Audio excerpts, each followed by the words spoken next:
நண்பா, இன்னைக்கு மே 10, 2026. நேரு ஸ்டேடியமே அதிருது.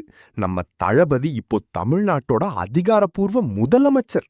பதவியேத்த கையோட மைக் பிடிச்சவரு எடுத்ததுமே என் நெஞ்சில் குடியிருக்கும்னு சொல்லும்போது அங்க இருந்த மொத்த கூட்டமும் போட்ட அந்த விசில் சத்தம் இன்னும் காதுல கேட்டுட்டே இருக்கு. அவர் பேசும்போது, இது வெறும் பதவி இல்ல, என் மக்கள் எனக்கு கொடுத்த மிகப்பெரிய பொறுப்பு. ஒரு நடிகனா நீங்க கொடுத்த அன்ப இப்போ ஒரு சேவகனா உங்களுக்கே திருப்பி தரப்போறேன். என்ன கிண்டல் பண்ணவங்களுக்கோ இல்ல என் வளர்ச்சிய தடுத்தவங்களுக்கோ நான் பதில் சொல்ல விரும்பல. என் வேலை தான் அவங்களுக்கு பதிலா இருக்கும்னு ரொம்ப எமோஷனலா பேசிட்டாரு. 200 யூனிட் ஃப்ரீ கரண்ட் மட்டும் இல்லாம தமிழ்நாட்டுல இருக்கிற ஒவ்வொரு குடும்பத்துக்கும் அடுத்தடுத்து என்னென்ன அதிரடி மாற்றங்கள் வரப்போகுதுன்னு அவர் சொன்ன அந்த விஷன் சும்மா வேற லெவல்ல இருந்துச்சு. சினிமாவுல பார்த்தா அதே ஸ்டைல், அதே வேகம். ஆனா இப்போ நிஜமாவே மக்களுக்காக களத்துல இறங்கிட்டாரு.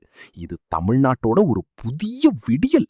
அண்ணாவோட இந்த புது பயணத்துக்கு ஒரு பெரிய விசில் போடுங்கப்பா. இனி நம்ம ஆட்சி தான், நம்ம வழி தனி வழிதான். தளபதியோட இந்த முதல் ஸ்பீச்ல உங்களுக்கு ரொம்ப பிடிச்ச பஞ்ச் எது? கமெண்ட்ல சொல்லுங்க. அடுத்த வீடியோல அத பத்தி